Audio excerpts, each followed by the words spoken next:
Welcome to Secrets of the Pros, the third and final installment of this DVD series. Get never before seen footage of what some of bodybuilding's top pros do to be the best. What they eat, how they unwind after a workout, wrist straps or no straps. I'll even be conducting a full roundtable discussion with these Team Muscle Tech athletes to find out what really goes on behind closed doors.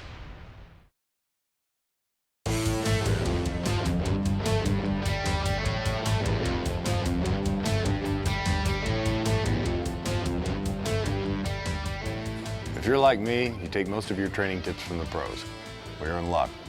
We've gathered Branch Warren, Jay Cutler, Chris Cormier, King Kamali, and Johnny Jackson together to discuss the deeper side of weight training. All right, Jay, let's give you the first question. What is it about training that you find so addictive?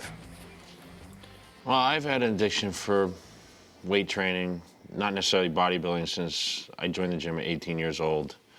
I was going to college at the time, and I had a lot of stress in my life. I was trying to work a full-time job and go to school at the same time. And when I used to go through my workouts, I would feel like that all that stress was gone. The 2 hours I spent in the gym daily at that point. And I think that's why I really fell in love with weight training. I still feel the same way today. I feel that it relieves a lot of stress. And when I get in the gym, it seems like it really, really clears my mind of what may be going on in my life and, just day-to-day activities that, run through your mind through the day when you're doing other things. When I get in the gym, it's just my mind's totally clear, and it puts me in a different place. You see like immediate gains, or were you one of the hard gainers? No, I was actually a pretty easy gainer. I think I put on about 50 pounds my first year of training. But so of course, once I started weight training and seeing results, it became more addictive that way too.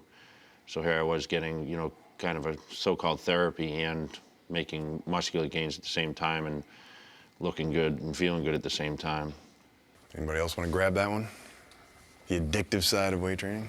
I just like, because the girls like the way I look. When I walk into the room, the ooh and ahs is pretty cool.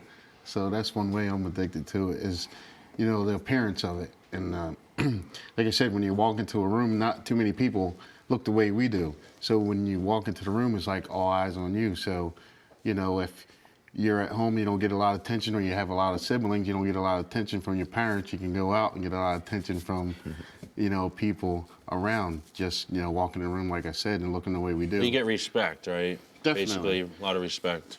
Well, yeah, definitely you get respect, but like I said, it's more of, you like people look on, whoa, this guy looks good, or, females come over saying, can I touch that? You're like, nah, okay, good. It puts you in an elite clique. That's how I saw it. You're warriors. That's what that was the attraction for me. You look at it, you look at these guys.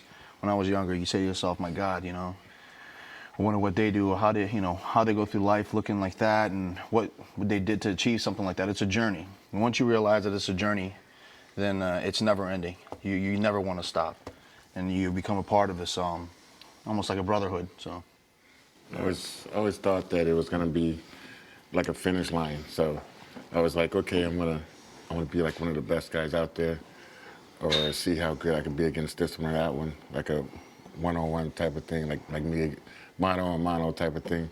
And I just came to realize it's never gonna, and you're never gonna be satisfied with the gains you made. So, when I was younger, I was a lot smaller than a lot of my friends, so I wanted to train and get bigger and, at least be the size of them, but I totally passed them up and just kept going.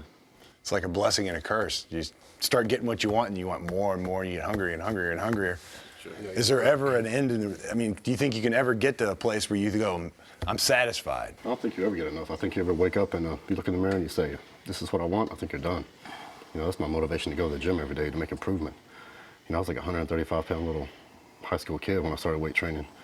You start working out, you gain a few pounds, get stronger, you want more and more and more. And I don't think you ever get enough. And it's just, I like it because it's a one-person sport. If you're playing on a team, 10 people, playing football, 10 people could be giving 100%. One person's giving 50% and you lose. Yeah. What you get out of it is what you put into it. So you guys are kind of the guys that, when the coach said there is no I in team, you said, damn right. One of those kind of things. All right, King, you're kind of an outspoken guy. Do you dress the same way in the gym? You're known as being... I just go back to what I saw when I was young, and I grew up on Lee Haney and those guys. To me it was spandex, do-rags, and tank tops. So I did that for a while until I started to see these guys train, and I realized I was the only out there who's that's training, dressing like that in the gym. So I kind of threw back a little bit. Now it's more, sweatshirts and pants and just still wear bushy socks and yeah, of course. You always that never goes out of style, though, man. You got to wear the bushy socks to make the calves look good. What about music? You guys have any specific music you listen to? I listen to rap music all day long. That's Chris is a gangster. I just try to keep it real, that's all. He keeps us up to date on all the new music out there right now. And I heard some of it last night in the car. Yeah, I think Tupac is coming back for real. Whatever keeps you going, it doesn't matter. To me, it's whatever that gives you that spark.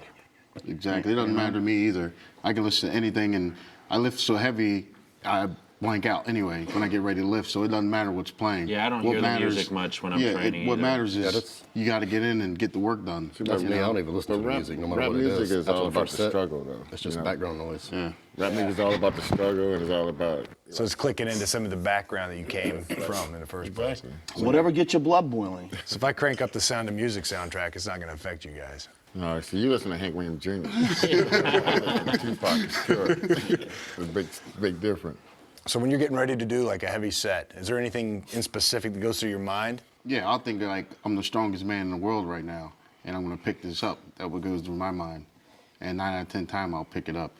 But totally, that's what I'm thinking. I think of Ronnie. That's what I think of. You know, I've seen what he does. You know, I look at that and I say to myself, if he's a man, he can do it, I can do it. You know, try to push myself as much as I can. But the number one thing that goes through my mind is safety. I don't want to get hurt. So I'll give you a little quick prayer and keep me safe. You see some of these idiots in the gym and they just go crazy. They're not even paying attention to the form at all. And then next thing you know, they're in the hospital with a broken spine. Yeah. Anybody else? I just think of my competitors, you know, usually, you know, when I'm training, I'm leading up to some sort of contest. And so I'm always thinking about the competitors that are closest. You know, Chris and I have gone back and forth, and I was just about to say, I think about Jay a lot. he's always on my mind, you know. In what way are you talking about, though? I try to think. I try to think. Specify, we I try wanna to know. think about like you know, what Chris would be doing and what shots, you know, are his best shots against my shots and what I need to improve. Because you know we're right back to back all the time. It seems like, you know, and we want to beat each other bad. Yeah, so I didn't know you wanted to beat me so bad, but I think about you the same. I was thinking about what color hair he has. He's a little darker, he's a little lighter, you know. But no, he's a hell of a competitor. So I mean, I got to stay on my toes, and I mean, it's like we're like right there. You're like whoever comes in the best at that time usually is gonna win or whatever. So Yeah. What about training partners? You guys believe in training partners, training by yourself? Absolutely. Definitely. Absolutely. Yeah, Branch is my training partner, so, you know, we go back and forth. You know, it used to be great for me because I was the strongest one in my group that I trained with. Now I got him, now it's like, geez, you know, I do something, then he'll do like 25, 30, 40 pounds more, about 5 or 6 more reps, and it's like, now what am I supposed to do, you know? And that's been good So because, it's like, pretty you know, cool. his strong points are, you know, my weak points. Like, he got this outstanding deadlift. That was always something I lagged behind on me. So, you know, training with him, you know, no one wants to get beat, so you always push him a little harder. Everybody steps up their game. Yeah, it's true. It's like everything in life, I guess. You always want to be with somebody that's going to make you improve. If you're training with somebody that's weaker than you, you're always going to be the best. You're not going to push yourself, I guess, as hard. You know, I've you go so found that far. the best training partners for me are not bodybuilders. These are guys that are excel in other sports. You know, boxers, I love training with guys who are, you know, into fighting because they have no respect for bodybuilders whatsoever. And I like that. I like him when he sits there and says certain things to me. You know, it's just that voice. I need to hear that voice of disrespect, which pushes me even more, you know. I'm the type of guy who gets stronger and excels with anger. So, A little sadomasochism. hey, I like it. It works for me, you know. Piss me off, Whatever works. I improve. What about warming up? You guys totally got to believe in warming up, stretching, but, you know, before, during, after. Now, absolutely. Yeah, You know, definitely. when Especially you're you're 18 talking about years old, injuries. it's a little bit different, you know. Yeah. You get in there and you start banging it out, but now, you know, when you're 40 like Jay, you gotta take it easy a little bit. Plus, for you guys, an injury means being out for the season, probably, or something. You guys It means are no massive. paycheck. Yeah, exactly. There's a world of difference when there's a big paycheck at the end waiting for you. Yeah, I can tell Yeah, you about you that firsthand. Don't get injured. Yeah. You know, I was preparing for the GNC, and about 5 weeks out, I was incline real heavy, and it just snapped. The frustrating part was I was using good form. I wasn't doing anything I normally wouldn't do.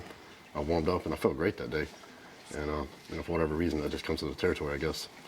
And tore the tricep a little bit. But definitely, if you can't train, you can't compete. There's no paycheck. What about like some training, unorthodox training methods? Is there anything you guys do that just only you do that you can think of? I train with Charles Glass most of the time. And he pushes me a lot, but he totally changes around most of the exercises.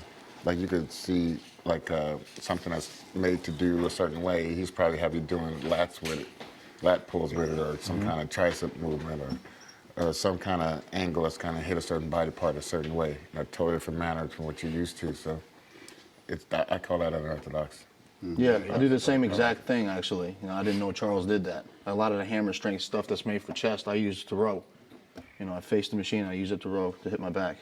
And just do what works for you. Just make it up as you go. There's a lot of variation in what we do. I mean, when you get to this level, you know, we're always trying to tweak our bodies differently and, you know, get that little bit extra every contest or every year. And I think, you know, now we've developed, you know, the mass, and it's just refining, and that's basically what's going to win professional bodybuilding contests. You know, what a lot of the guys see us doing, you know, the guys coming up, you know, aren't necessarily the best things for a beginner. You know, the beginner should stick to the core exercises, you know, the squats, deadlifts, bench presses, you know, shoulder presses. They don't need to get real funky with their training like some of us do now at this point. It's like what me and King talked about earlier. It's like on any given day, any given show, anybody could be anybody. So you're always trying to tweak, trying to do something a little bit different to make sure you're in the lead, you know, and not behind. What about like training without your shoes on, like they did in the old days? You guys ever do that? Jay likes that. Jay, he's You train without your shoes on? I heard you had like a seventh toe, though. Is that true? My feet are too ugly.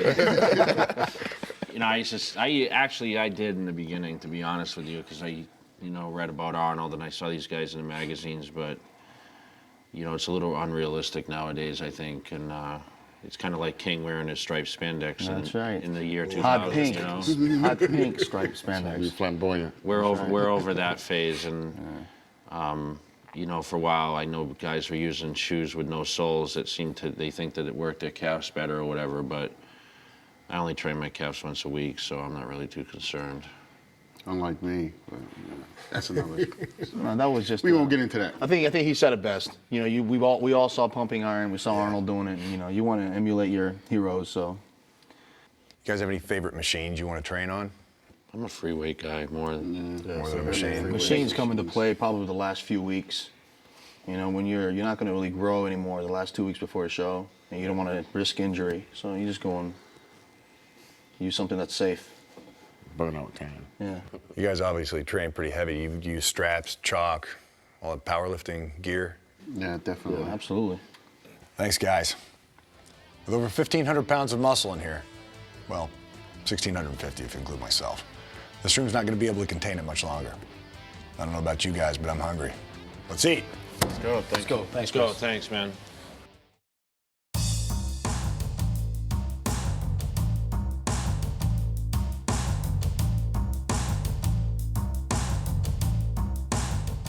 What's every bodybuilder's favorite thing besides sleep? Food, of course. And it's time to find out exactly what does and doesn't go in the mouths of some of today's top pros. Returning to offer their nutritional advice are Chris Cormier, King Kamali, Jay Cutler, Branch Warren, and Johnny Jackson. King, first question. What do you eat or drink before and after a workout? Primarily before a workout, some type of complex carbs, oatmeal for me. I like the oatmeal. Maybe add some raisins in it. The creatine, Celtec, and then Pump Tech. And then immediately after finishing training, I hammer the Nitro Tech, about 75 grams, plus a little bit more Celtec. That's optional. You don't have to do it before and after, but I like to. Let's take one of you guys. How about Johnny? Same thing, pretty much like King said, a high complex carb meal to help me sustain my energy throughout the workout. Also, thermal gain is what I take also before a workout, you know, so I can maintain that high intensity level that I need when me and Branch is working out. Afterwards, I'll get high protein, some steak, a Nitro Tech also, or RTD I'll drink. After a contest, is it hard to hold that contest shape? Because I know that the magazines all want you for that shape. Is it difficult to do that? Of course, that's why a lot of us will drop our sodium, keep the foods, you know, pretty low in sodium, meaning, you know, stick to like the oatmeal and plain meat without any kind of seasoning or whatnot. Maybe some dry rice, potatoes, that kind of thing, and stay away from salty foods, you know, such as, you know, sauces and like soy sauce or teriyaki, you know, for chicken topping or whatever. What about keeping your energy up whenever you're dieting for these shows and everything like that? What about you, Branch? I take Thermogain. take one in the morning, and I usually take it right before our training session. Help me keep going. You know, carbohydrates, you get your complex carbs in the morning, and you know, midday, that usually gives me enough energy to keep going.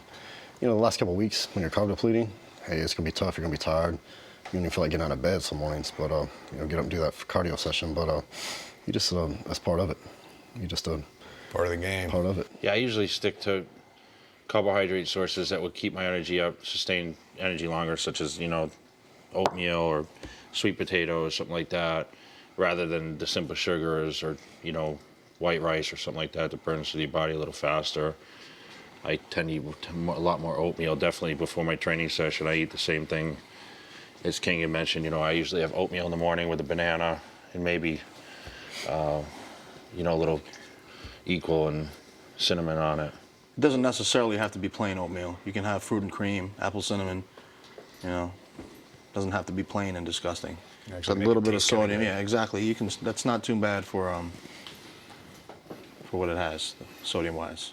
So when you guys are eating out at restaurants, you guys eat normal food up until like, say, 12 weeks out, 16 weeks out, or you stick on a chicken, rice, and broccoli diet year-round? I try to, when I eat in a restaurant, I try to make it like a sushi restaurant usually. Or, you know, like in Los Angeles where I train, that's where they have the Firehouse and Fresh to Go, stuff like that, where you can actually eat out and eat a good meal, but you don't have to worry about, you know, too much of what's in it. Plus, that's almost impossible to eat chicken and rice, you know, plain like that year round. It's a little ridiculous, but some people actually do that, you know, to stay lean and to look good. But, you know, in our job, you know, in our sport, it's not good for us to actually eat like that year round because you'll never make any major gains. You know, when You you're want off some season, plain chicken breast? eating like that. Yeah, okay. Top it off with some of that nice tuna. When I go out to eat, I go to, you know, I like Dip a little steakhouses and like salsa. sushi. And, you know, if I'm not dieting for a show, I don't touch chicken. I stay as far away from it as I can. I eat steak 4 or 5 times a day. Yeah, I noticed both of you guys eat a lot of red meat. Yeah, a Is lot it of just a fish. staple of your diet, like year out? I mean, even before contest, you guys still eating red meat? Yeah, I eat red meat up to the week of the show. Yeah, definitely. Even dieting, I mix it up. Not just chicken, you know, lean steak, sirloin steak, fish. I like a lot of fish better. I'm a little burnt out on the chicken thing, so I like to eat a lot of fish. I'm with him. I started eating more fish. Just And all the chicken I've been seasonings. eating. You can add seasonings and all that stuff then. Any special seasonings you guys like in specific? Mrs. Dash's. I use a salt-free Mrs. Dash a lot, and use a little garlic for seasoning, peppers. I'll throw it on plain. Saffron, It's just less paprika. less stuff to put on it. I like to grill mine to get some, like, that grill taste on it. It's like, That's what I do. And sometimes you don't need any season at all when you got that grill. Charcoal grill. Yeah, that grill. Yeah, for some reason that smoky taste makes it easy to go down. Yeah, I it agree. really does. So, it's like you're eating something you're not supposed to. man. It's like being bad, but Down not with being that. too bad. I'm down with that. When you guys are traveling, are there any supplements you just won't leave home without? You just have to have there? Protein drugs, RTDs or Nitrotech. You need to, you know, that protein intake. So definitely, you know, bring along enough protein just to, you know. Yeah, I always bring my protein with me. Or bars. Especially when you have like a good 7-hour flight, you know, and you got layovers and stuff like that. You need something, or you just run over and get a nice pizza or something like that. Like some of these guys might do. Some of these guys might do. What about resisting fast food temptation? I mean, you drive by McDonald's, do you guys stop and order a Big Mac? Well, yeah, sometimes. Sometimes a man's got to do what a man's got to do. Yeah, man. No, but nowadays, like even McDonald's and also In-N-Out Burger, they give like they make the lettuce the bun. It's not that bad. Oh, that's right. Not too bad, my man. After Supersize Me, I make real good use of that. What about you guys? Hell, I don't care. I'll just, definitely stop and get something. Whether the bun is good or not. Don't beat around the bush or anything. It's going down. That's all I know. Everything's in moderation. You know, you just gotta use your head. Yeah. Don't go overboard. Your body craves certain things. You feed it, but you know, also know your limits. Yeah, Portion control. Portion control. I get that's the number one question I get a lot from a lot of the kids out there. And my answer to them was always follow the 3-day on, 1-day off diet. For 3 days, stay on a pretty strict diet. On your 4th day, go ahead for your first and last meal of the day. Have whatever you want. Even if it's like pizza or something. Whatever you want. Yeah, I always tell people most of the time when I talk about nutrition to them is, you know, you don't have to eat like a bodybuilder getting ready for a contest. You know, we learn a lot of balancing your meals as kids. And if we actually, exercise that, as we get older, and you just balance your meals, they would be so much better off. Just like I said, portion control and have balanced meals. It'll be amazing. The difference that you can make in your body. Plus, the definition of cheating for one person might be different to another person. Jay, he eats clean. To him, cheating is just increasing your carbs, even if it's good carbs. To somebody else, might be, like me, a McDonald's, devil cake, like me. Burger King. I'm the same way. No, I'm pizza, ice cream. Eating a big As long as fat it's bad cheese, for me. I'll eat it. Donuts. Oh, I'm a Chocolate cake. donut king, man. You guys don't know. Sweet potato pie. 3 or 4 o'clock in the morning, that's me over there. The drive-through. What about weighing your food? Obviously, speaking about McDonald's, you're not weighing a Big Mac, but like say 12 weeks, 16 weeks out before a contest, do you get the scale out and actually weigh the food? I think when I first started off, I was as a teenager, I was real obsessive. I had a little scale and I weighed out every little ounce. And I quit doing that a long time ago. You just pretty much look at it and know how much you need. And Just guesstimate? Because like we talked about earlier, your body changes from show to show, from year to year. So you might need a little bit more than what you're measuring out. So you end up having to eat a little bit more anyway. So you can measure all you want. But if it's not enough for your body, you're going to have to feed it anyway, feed it enough. the mirror is your best skill. If you look in the mirror, don't like what you see, then you need to adjust your nutrition or whatever. I think the closer you get to showtime, counting your carbs is the most important thing. Right. That's the #1 staple in your pre-contest preparation. You want to know how many carbs you're taking in. So that's when you start counting, actually. Now you weigh your food. I weigh everything, yeah. Just by habit. Just weigh it to the ounce. Now, what are 3 misconceptions about bodybuilding and food and like what you should or shouldn't do? Lifting lightweight to get cut. Yeah. I think that's the biggest misconception. You think when you're getting ready for a show, you need to lift light, to get cut up, and it's nutrition and cardio. That's what's going to get you in shape, not lifting lightweight. Yeah, I would say not eating after 5 o'clock. That's a huge misconception. I mean, it goes by your schedule. Yeah, it's like every 3 hours, pretty much every 3 hours, as long as you're awake, from the time you wake up to the time you go to sleep, You can taper your carbohydrates off or eat, less starchy carbs or whatever later in the day. Replace it with green vegetables, broccoli, asparagus, that kind of thing. But, you still need your protein every 3 hours, especially if you're a weight trainer, and especially if you're getting ready for a bodybuilding contest. I would say like more is not better. A lot of times people are like overtraining and over diet, over everything. They think that the more they do this or that, the better off they're gonna be. But sometimes it works the opposite way. So as far as the starchy carbs go, there's that big misconception that a lot of people will eat a huge dinner at night. That's actually a truth, right? Because a lot of people eat those 3 solid meals every day. Well, they don't even eat 3 meals. They eat just a large dinner and maybe, donuts for breakfast or coffee. But the average person, even if they're not a weight trainer, should be eating 4 or 5 small portions a day, not just loading up. And that's why we have a weight epidemic in the United States, because people have no idea what kind of diet they should be on or what even a protein and a carbohydrate is. So in a to lose nutshell, weight, you should increase the amount of food you eat. Keeps in your a day. metabolism up. That is absolute You need fiber. paradox of what people believe, but it's true. Especially as you get older, you kind of stay on that regimen a little bit more because naturally your metabolism will start slowing down the older you get. So you kind of find some way to tweak it or get it back started up. So You got to eat to lose weight. That's the hardest thing to drive through somebody's head. Because everybody thinks, oh, you don't want to lose weight, don't eat. But I think they're thinking about McDonald's or, some Mexican food or something like that. And they're like, I can't eat like that, all that. Well, you shouldn't eat like that at all. It's like eat the right foods, and then it'll make a difference. if they were going to get on a balanced diet, what would you say is the #1 thing that they should know? The 6 meals a day, keep the protein up, keep the carbs up. I mean, what's a diet that you would give these guys? Protein shakes in at least once or twice a day. Maybe like I said, I made my best gains when I learned the importance of protein.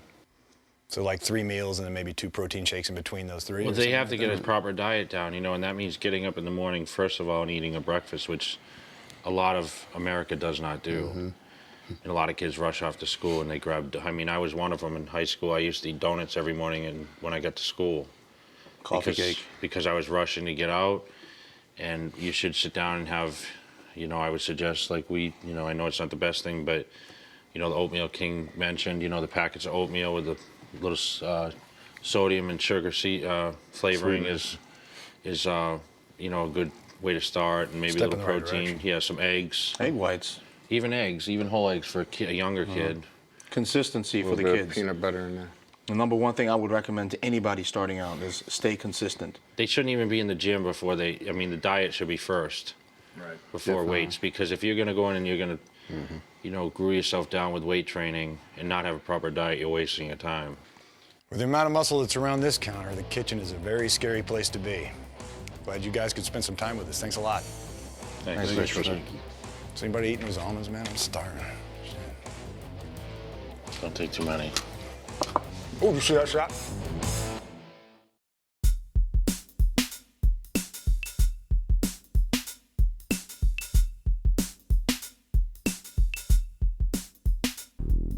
Ever wondered what it would be like to step on stage for a bodybuilding competition?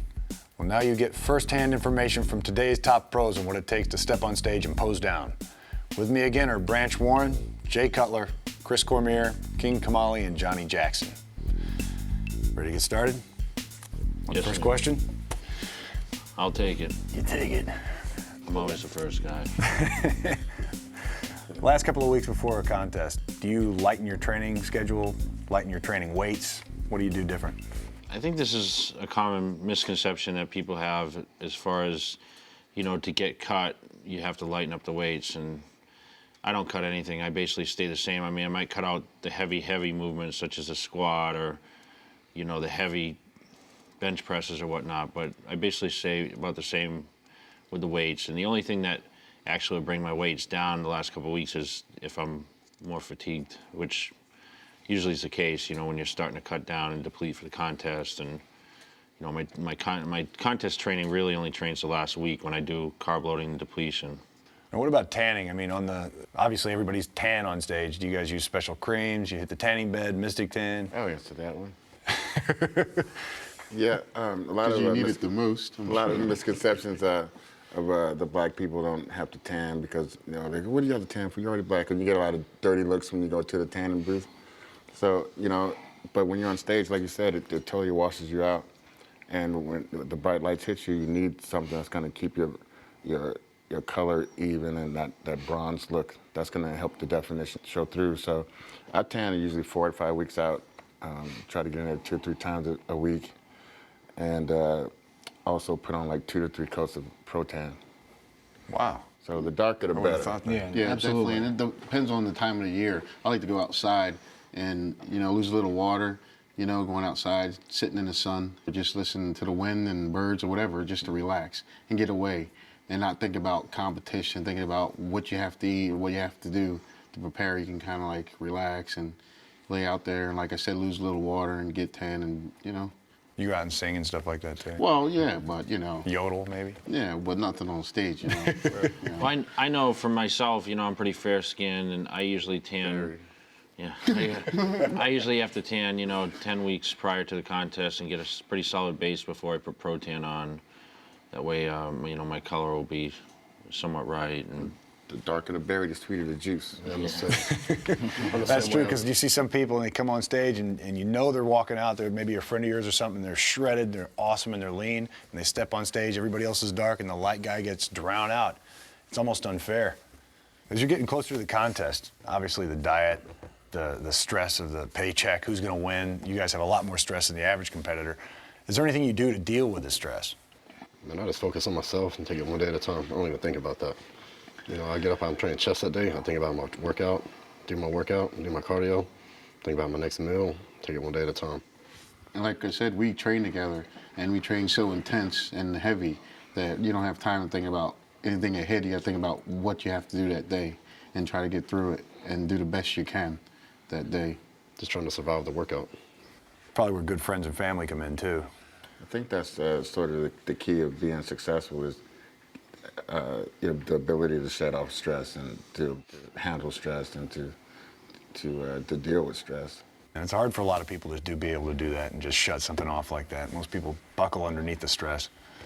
So when you're dieting for a show, how often do you have cheat meals? I think whenever I feel like, no, no, it's just whenever I feel like I just can't, take the diet anymore, I'll get a little something and feel guilty about it and then get back on the diet and, crank up the cardio a little bit more the next couple of days and just take it from there. There's a lot of guys that they try to say every Saturday I'll have, a cheat day. It's my cheat day or whatever.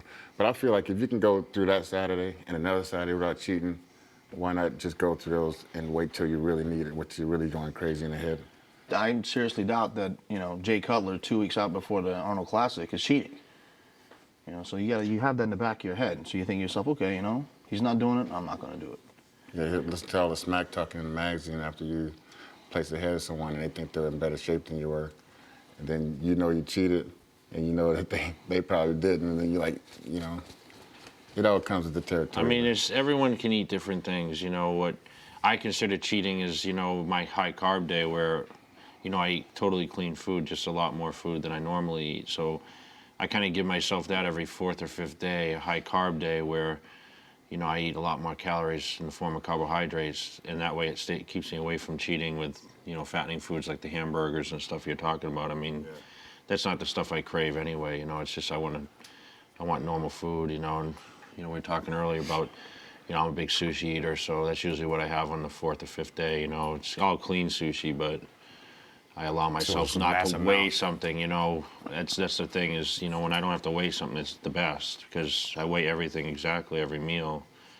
So once, every that 4th or 5th day, I get to have a meal that I don't weigh and eat up. Mentally, it feels like a cheat when you do that. It's not that bad, but it feels like it.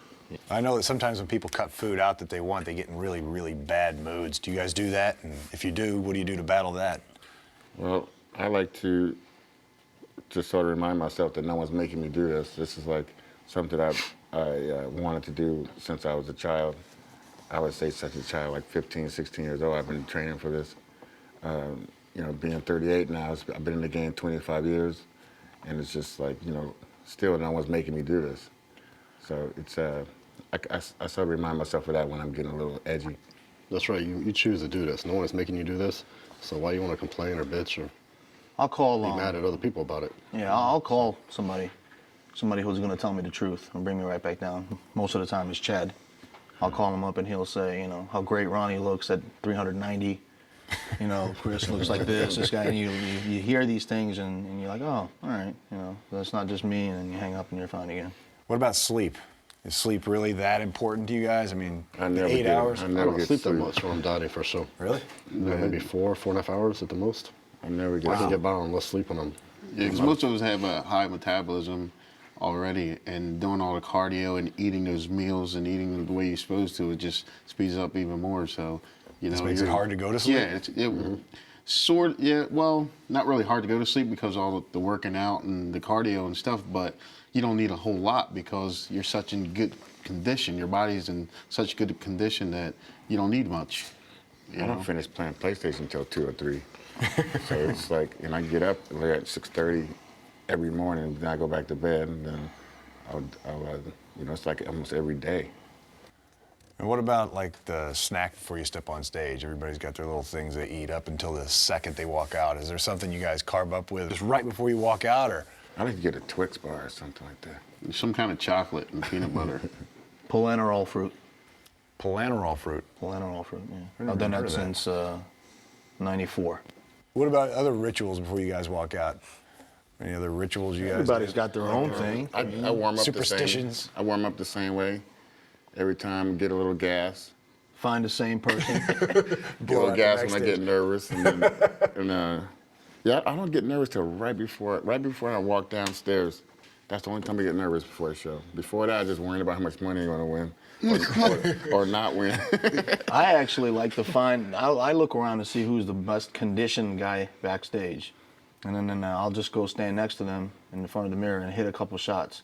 That kind of brings the confidence up. If you're in shape, and you're close to them or you're equal or better. That's funny. You never stood next to me. So. What's that saying? One weird. He's always running around on his phone or doing something. Yeah, I like to use that's the funny thing. You know, people, they're like, why are you on the phone? Like, I'm talking to spotters out in the crowd so I can see what I look like, or they can tell me what I'm missing or what I'm not doing right on stage. So people always think I'm just like having a conversation about some ordering pizza or something like that. But it's like I'm actually talking to someone in the audience that's going to tell me some kind of something, you know, that's strategy against these guys, man. You got to have everything you can have. That's like a bird in the sky for football. You know, you have to get the guys on the microphone telling you what plays to run. That's what I do against these guys. It's funny. One thing we do that a lot of people don't even realize, we talk to each other a lot. Me and this guy talk to each other a lot. Me and him, we talk. I like messing with people on stage. This guy's always telling me something, like right before we hit a shot. So he's looking at him and smiling. He's always saying something. All right, Cormier. Makes it fun, though. It definitely is. You know, I was bad with that for a while. You know, 'cause I really didn't want to talk to anybody. You know, and I had Chris and a couple of other people pull me aside one time and said, "Hey, man, we're all we got, and you're sitting here, all angry and what have you. Loosen up a little bit." And I did, and actually, it was much better now. He looks like he's getting ready for a football game. Yeah, I mean, I get a little too into it, but when it comes to talking on stage, I don't think anybody can rival what I do. I get under people's skin. Yeah, we all read about the under the people's skin. It's fun. It's fun. I'm not doing it because I'm trying to show off. I'm doing it because that's just me. That's my personality. When somebody challenges me, I'm going to challenge them right back. You got to do all we got to do. You're there to entertain the fans. Also, they're coming to see you. You know what I mean? And you're there to entertain. So why not? We're all individuals, though. Not everybody's a cookie cutter. So some of the things the fans never even hear because it's just right up there on the stage. But yeah, that'd be nice to get a microphone. Yeah, they can't hear it, but they can see you interacting. Right. You know, so they're like, you know what I mean? Wondering, like, what's going on or what. It's better if you're like that. Oh, absolutely. Everybody needs to be an individual, though. I mean, that's the fun thing about this sport is you guys are so out there, and there's so many different personalities that people can attach themselves to. People love to read about that, and people love to read about and see the going back and forth on stage and stuff. So it works in everybody's favor too. But like when you guys are walking off stage, show's done. Do you go straight for the pizza parlor, or you guys stick on your diets a little bit, or? I use some water. Water. Fluids. Yes, definitely. The Coke. Something. Gatorade. Something. It's the thirst is more than anything else the worst thing you can possibly imagine. Yeah. Definitely the water, the Gatorade, then the Heineken.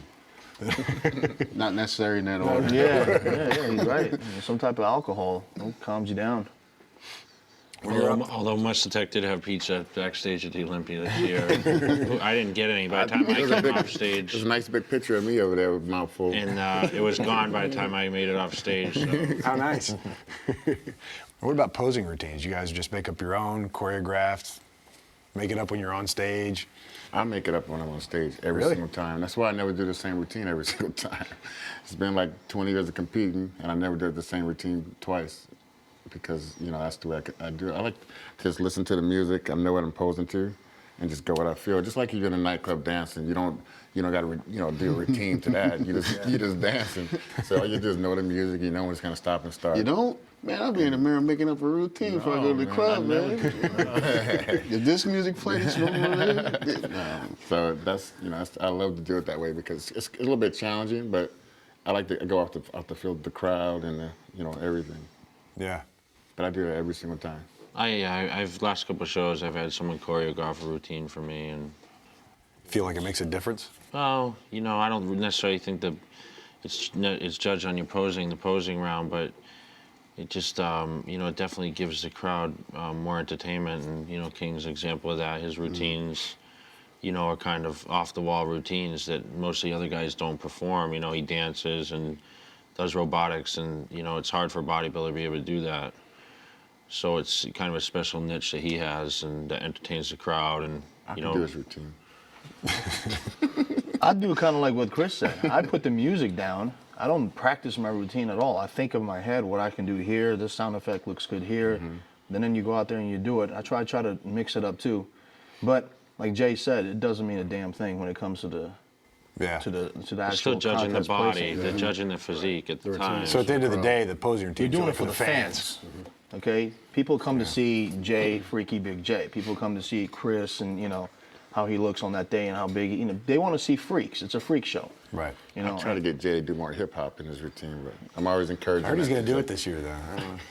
I got to spend more time in the nightclub. Thanks, I'm guys. trying to. It's obvious that this sport isn't just about walking in front of a crowd in your underwear. Contest prep takes unending determination, the strictest of willpower, and the true love of the sport. That was great. Nice, Chris. Let's hit it.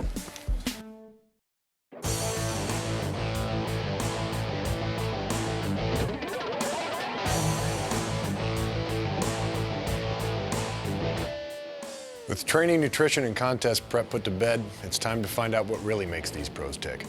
It's time we found out everything else there is to know about Chris Cormier, Jay Cutler, King Kamali, Branch Warren, and Johnny Jackson. So Chris, what was it that made you want to be a bodybuilder from the get-go? Back in 1983, one of my high school teachers looked at me one day and said, "Chris, I think you got great genetics. You should try to be a bodybuilder." I was like, "What? What do you mean be a bodybuilder?" She said, "Get on stage and pose." And my boyfriend competed before, and he can teach you. She works at a local gym, and she was an aerobics instructor. And so she took me and a couple other students down there, and we trained. And she introduced me to her boyfriend.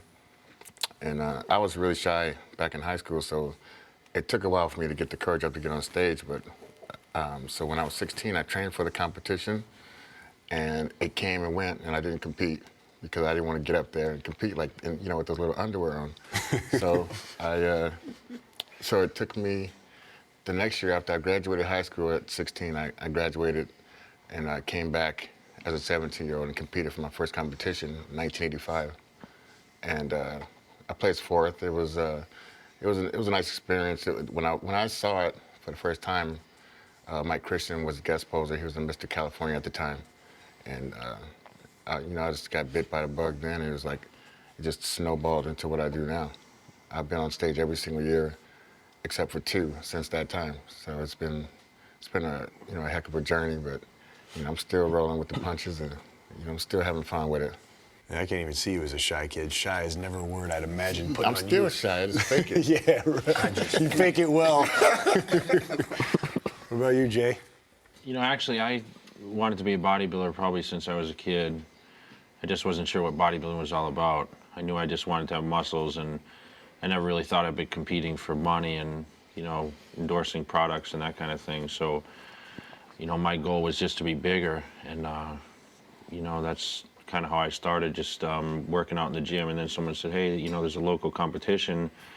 Why don't you enter?" And I said, I'm not good enough for that. And, after a few times, they coaxed me into competing, and, I got up on stage and had people cheering for me and supporting me, and I kind of fell in love with it from there and realized that, this is what I wanted to do, the competition thing, not just be in the gym training to be big or whatever. And, I think it was my 3rd contest. I went to Teen Nationals and won my class. And of course, the guy sitting over here won the whole show, Branch Warren. And, he was a lot younger than me at the time. How old were you then? I was like 17. Yeah, see, I was 19, so Branch, he was really developed. At that point, I had been training, I think, about 2 years. And I've been training about 3. yeah, and he was, probably one of the best conditioned teenagers I've ever seen at that point. When I was a freshman in high school, I lived about a mile from a local gym. My friend, I didn't have enough money to get a membership, so he would go to the back door, unlock the back door, I'd slip upstairs, and I'd train. And man, I was there like every day, right? And I didn't know what I was doing. I tried to do every machine, every exercise in the gym, and my friend would get worn out and leave like halfway through.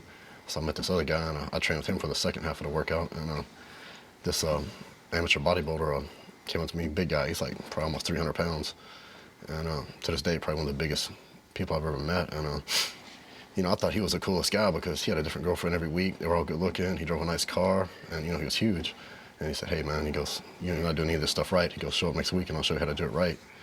And I think that's why I was so conditioned at the Teenage Nationals, because 6 months into my training, I had somebody show me how to train right, how to eat right, and do everything right, and I just stuck with it. Johnny? Oh, actually, it was through my brother. He competed and stuff like that, and he just brought me along with him to the gym and had me work out with him in the gym just to keep me away from getting in trouble and stuff like that. So that was real cool. Then I went, when I was 16, I went to Glassboro State College, and I forgot my birth certificate. It was weird. And so the judges were like, you know, you can't enter the teenage competition because we don't know how old you are. And I'm like I look older than 16 or whatever. So they said, only thing you can do is go in the novice. So I entered in the men's novice, and I actually got 3rd place in the men's novice when I was 16. But that was the last show I'd done until 98. And I lost my brother in 98 also. So, like, just from there, I kind of took on what he wanted to do and just ran from there. It's a good story. What about you, King? You know, for me, it started as a high school obsession, actually, in my high school. Everybody has their thing they do after school. The cool thing to do in my high school was to go to the weight room and lift weights. And then I just responded faster than everybody else. I remember they used to call me Cobra because I had lats, you know, and I didn't understand what that meant. But, you know, so everybody used to always say, let's see the Cobra. So I would just stand there like this. And then and it just took off from there, you know. And then I was a gymnast and a wrestler. I was always muscular. So then I entered my first show and won, second show won, then teenage. And then I went to the Collegiate Nationals, won. And I was like, hey, maybe this is something I want to pursue. And stuck with it. Followed my dream. All right, Branch, let's give you the next question. What's bodybuilding done for your character? I think it's definitely increased my self-confidence. You know, you look better, you feel better. You know, being self-confidence is probably the biggest thing.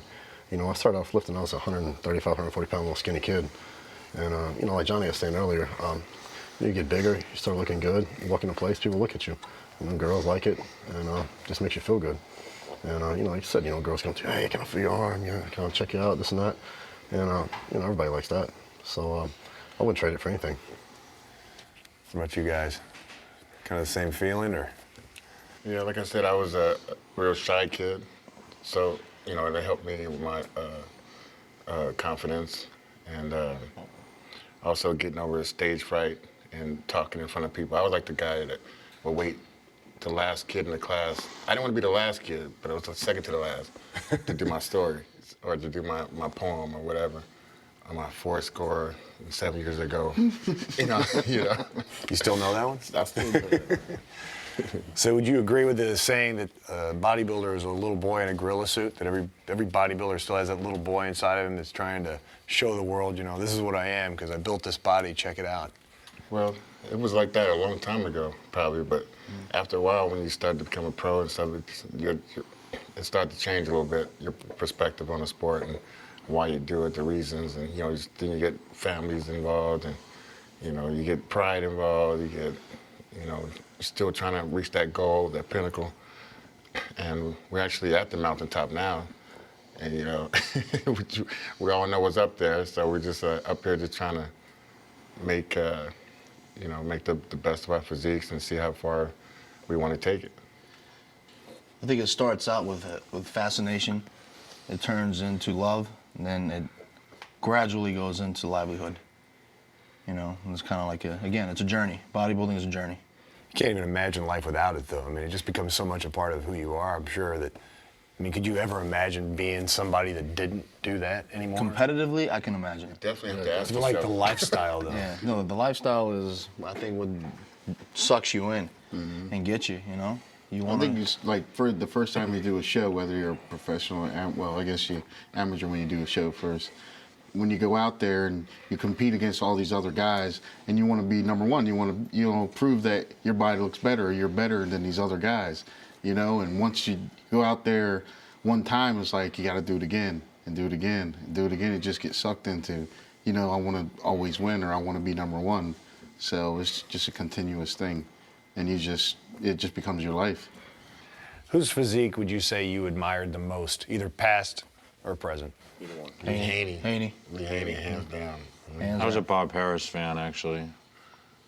Bob was a good poser. You know, I used to like him as poser and stuff, but Lee Haney and Robbie Robertson, I got a chance to train with Robbie Robertson growing up, and that was that was just like somebody I read about and seen on, different video films and everything like that. And, he taught me a lot about competing and being a good pro. And yeah, him and Gary Stridham, they both. What about you, King? Haney. Haney, for sure. Absolutely. Lee Haney. The first bodybuilding magazine I picked up, I opened it up, and that's Lee Haney. And I said, man, I want to look like that one day. Not only was he incredible, he's so nice too. I saw the Discovery Channel documentary on bodybuilding when they followed Haney around for the '88 Olympia. That was it for me. I turned around to my pops. I said, "That's what I'm gonna do for a living right there. Really? That's what I want to do right there." They're walking on Venice Beach. Yeah. And he was in the Golds, and Mike Christian came up and said something. Yeah. And that's what that just to this day I get goosebumps thinking about it. That's what did it for me. That's awesome. How long has he been gone too? And he he's didn't just just do remembered either, so man. well. That's what kind of upsets me about the people who's in charge of making that happen, or they still like.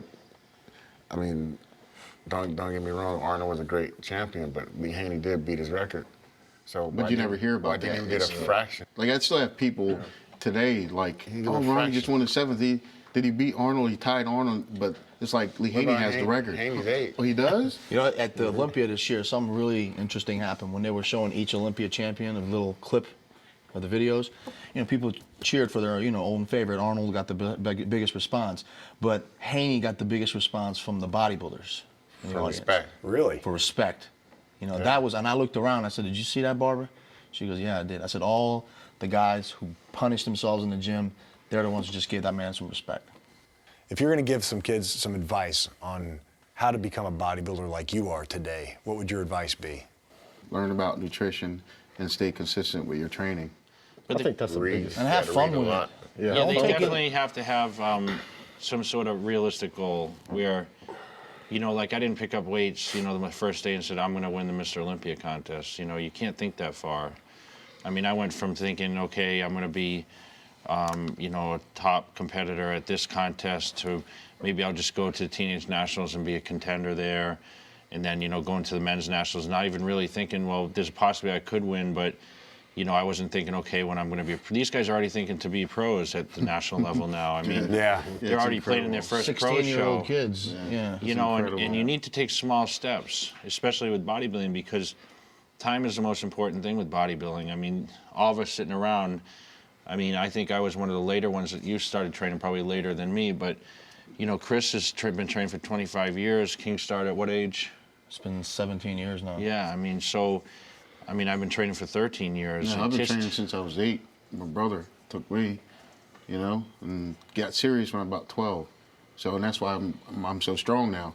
I can lift so much weight because I lifted so long.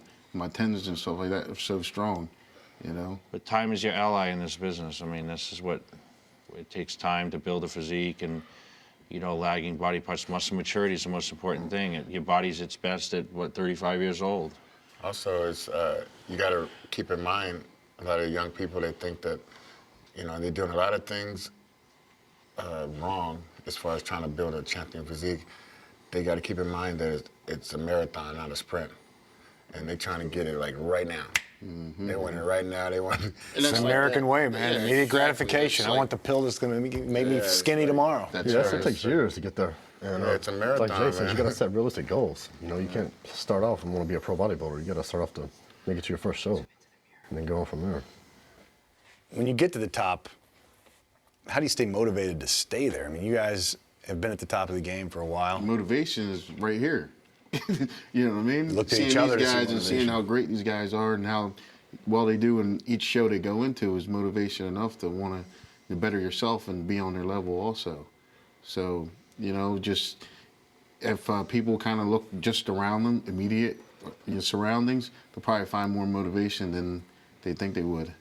And you guys are always surrounded by each other, which you're the elite. So if We're you're on the surrounded- same team. We're all here for a reason. We're all contracted athletes.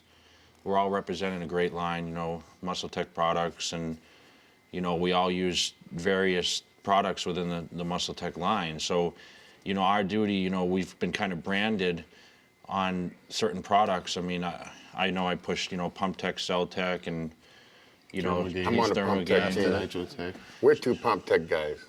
That's why I was asking earlier. Somehow we always get stuck together. So, but you know, it's Facing off. It's you know, it's our job. What is it like to be a muscle tech athlete for each of you guys? I mean, is it that you get to pump the products, or is it that you get to travel all over the planet and talk about it and Dream come spread true. the world? It's exactly what we wanted. The best hotels you can imagine.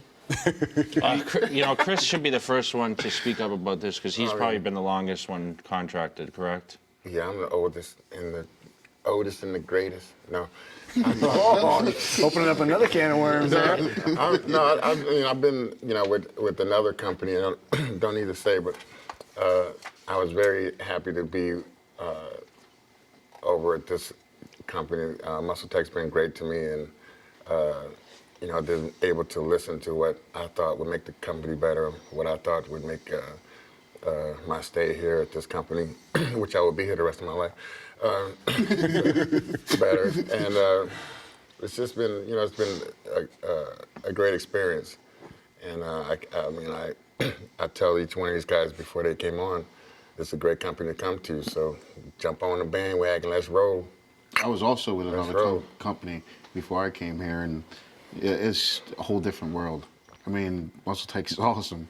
You know, the guys I work with, the guys in the office, you know, they do so much stuff for the guys in the office, and they stay in shape. That's the biggest thing. You know, the other companies, like, you know, we're in these meetings and stuff like that. These guys with these, you know, huge guts and all this, trying to tell you, this is, you know, the background behind this supplement. It's like, yeah, okay, dude, you should use it yourself, you know, but here it shows in the people that actually work at the company They stay in as shape. well as us. Yo, Johnny, The women look great in the office. The guys are trying their best to look as good as they can be. You know, they're all fans of the sport, and you know, and it shows through, you know, the effort they put forth and what we're doing. yeah, Johnny signed with them before I did. He was telling me what a great group of guys they were, and how everybody, you know, was into it. You know, like I said, other companies, most of the guys, it's just a job to them. You know, with Muscle Tech, almost everybody that works there, they're into working out, they're into the athletes, they're into Yeah, you can tell they bodybuilding. love the They lifestyle. love it, and consequently, it you know, it flows over and it makes a difference. Just like how we talked about, you know, about competing and stuff like that, and what you don't like about it, it's kind of like, you know what I mean? You can bring it here to Muscle Tech, and you can find so many things that you love about it. You know, instead of finding stuff that you don't like about it. Well, I'm sure you guys are sick of me being in your face, so we'll get out of here. Thanks Once you get out of here. Hey, you better. Man, you're my. Thanks, Chris. Thanks, man. All right. It was great Thanks, to talk to you guys. guys. All right. All right. The camaraderie. The camaraderie. See you guys on stage. All right.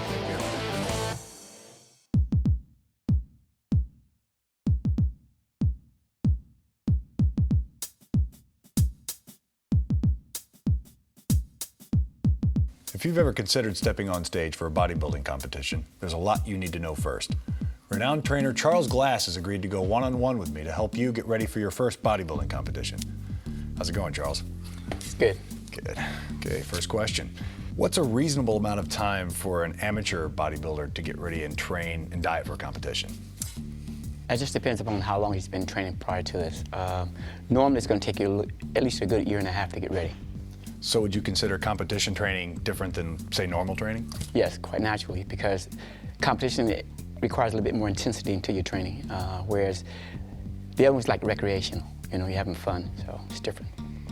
Would you say training style is dependent on the body type? Like an ectomorph is going to do more sets, less sets. What would you say about that? You know, no matter what you are, endomorph, ectomorph, or mesomorph, you still got to train hard.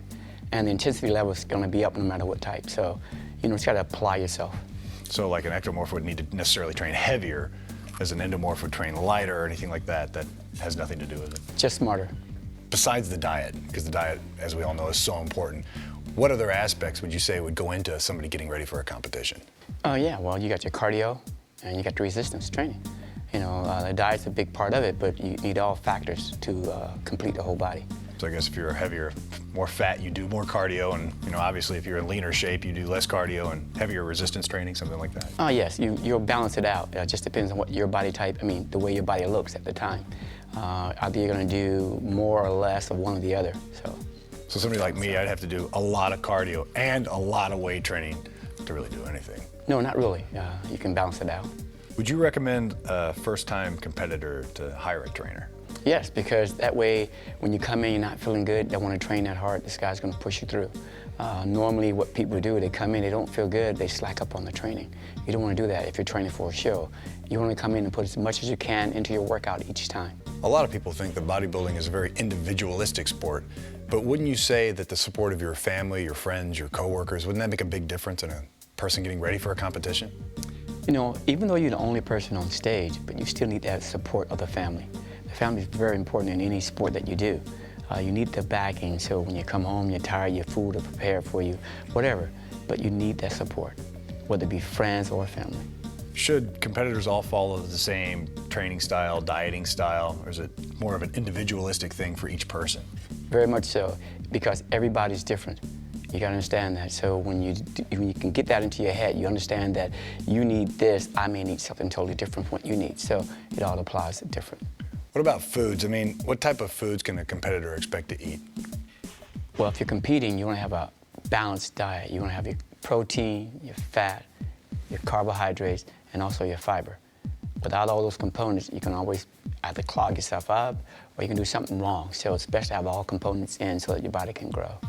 But wouldn't somebody who's just trying to get in shape have that same diet? I mean, would you, if you were getting ready for a competition, add a few more meals, or would you subtract a few meals, but wouldn't you stay pretty much on the same diet year-round, or what's your take on that? I'm a firm believer that you have to get out of shape in order to get in shape. I'm not talking about way out of shape, but just get out of shape so that your body can grow. You gotta be able to put on some mass in order to get your body where you wanna be. You can't start from point B to get back down to point A. You wanna be at C to get down to B, so your body will grow in between. To have that bulk up phase that everybody talks about. Not really bulk up, but just build up. I like to call it different. What type of food should a first-time competitor stay away from? I mean, like Diet Cokes, condiments, spices, just anything you can think of. Bodies are different, you know. I mean, I can probably get away with a lot more than the average person, and you probably can get away with a lot more than the average person. But now, if you come and have a guy come in that's slightly overweight and real sensitive to spices, you know, you gotta stay away from that type of stuff. You know, I mean, it depends on how much cardio he's getting in and how much training he's actually doing. I prefer people to do their training first and then go do their cardio, because you can burn the fat a little faster for you. So if you're doing everything right, you can have the spices, you can have a lot of other condiments in there before you get to the show. If you're like 6 weeks away, cut some of that stuff out. That way your body will grow and you'll get a lot tighter, and that's what you're trying to do. But would you say, like, regardless of what type of shape you're in, you should always stay away from like the breads, the pastas, the potatoes, the white rice, or mass amounts of those things? In the beginning, you gotta understand, you gotta put those things in order to get some size on your body so you can have something to work with. Now, if you don't have that on, you start working at, say, point B, and you should be at point A, you're never gonna make it. So you wanna get up to here so you can come back down and be just right. So then how often do you think you should weigh yourself? Or should that even be involved in the competition side of things? Weighing yourself should not be a factor at all. What you wanna do is weigh yourself periodic, but not every week. All that does is discourage you from trying to get to another goal, because you're not gaining weight fast enough, and then you end up doing something stupid, and you don't wanna do that. You wanna try to take your time and just grow, grow, grow. Let the mirror be your guide for a while. So how important do you think posing is? I mean, should you practice posing? If you should practice it, for how long would you practice it? What's your spin on that? I think to practice posing is an art itself, and you have to be on stage. You gotta understand this, and you gotta be able to show those muscles off.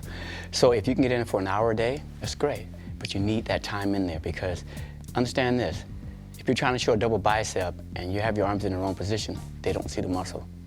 So you need to know how to do it, and it should be painful, because if you're not doing it right, it won't be painful.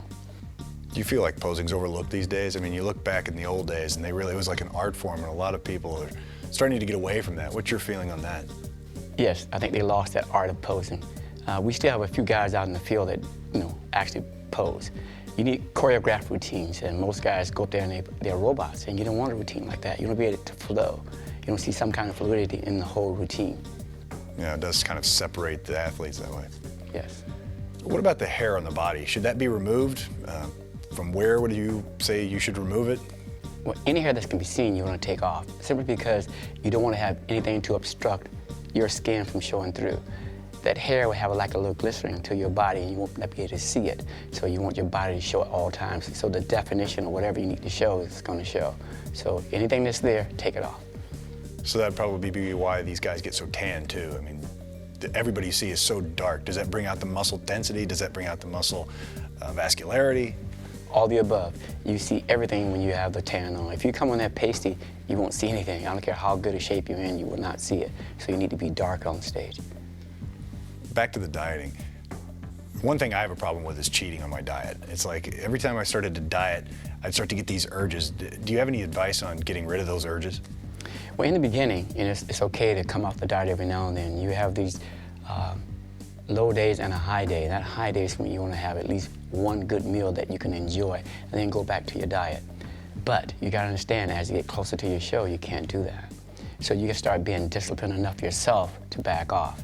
You know, learn how to eat things that will fill you up but won't smooth you out.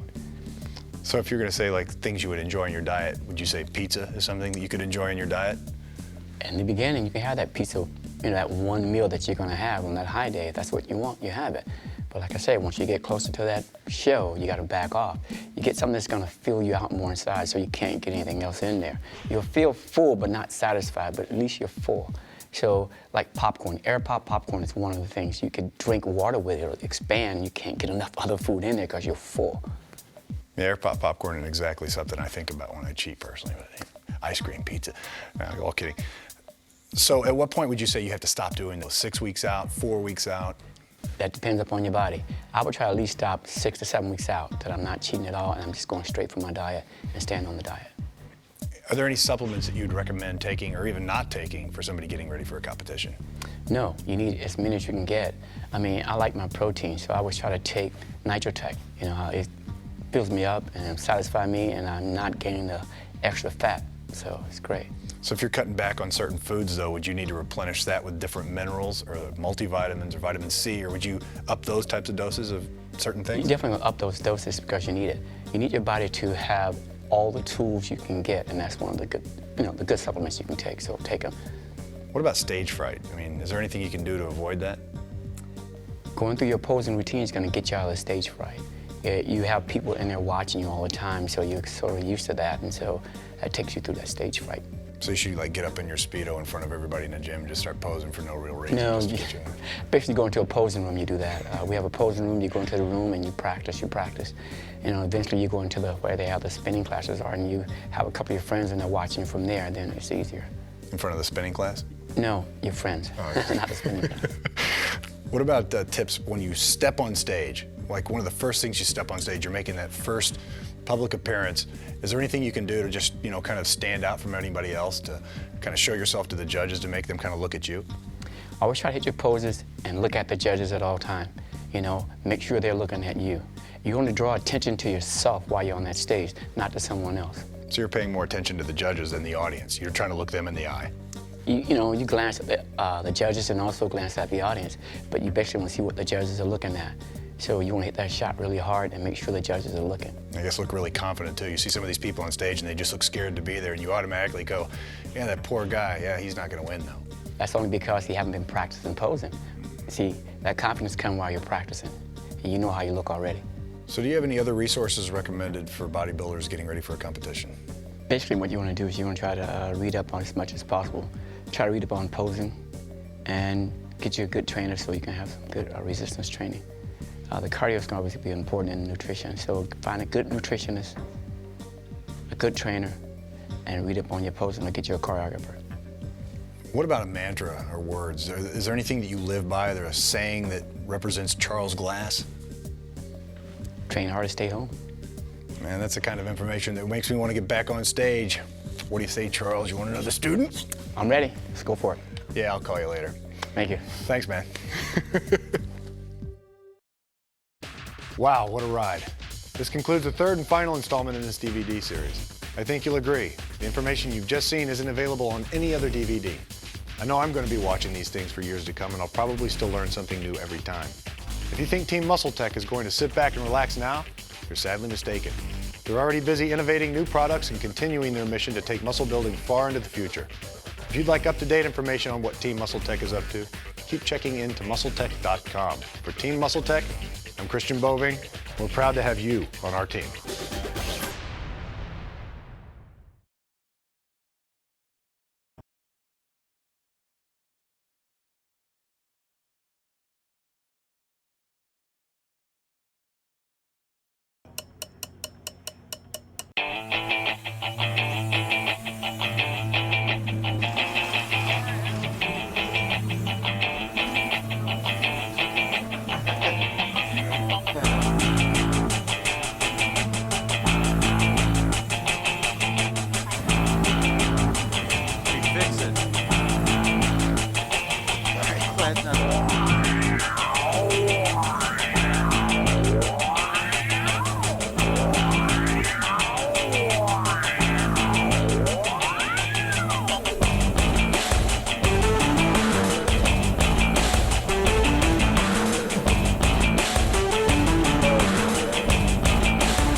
Anything in focus? Everything. Everything's in focus.